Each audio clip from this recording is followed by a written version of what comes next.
हमारे पतिदेव का देश दुनिया का जानकारी है। दुनिया में कहाँ आग लगी है, कहाँ जिया है, कौन समाचार चलता है, कौने देश के बीच में मैच चलता है, कौन मैच खेले कौन ना खेले।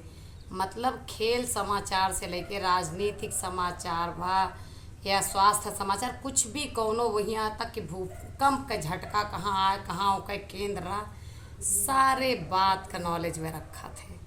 के मरा के जिया, कौने देश में का हो गया, के प्रधानमंत्री बन गया, के गद्दी सुतर गया, के बैठे वाला है, के कहीं चुनाव होता है। मतलब आप ये समझ जाए, सामाजिक मुद्दा हो, राजनीतिक मुद्दा हो या देश विदेश विदेशी मुद्दा हो, कुछ भी हो, सब के वह जानकारी रखा थे। सिवाय एक जानकारी ना रखते कि हमारे साथे के का झगड़ा है, हमसे के का मामला है।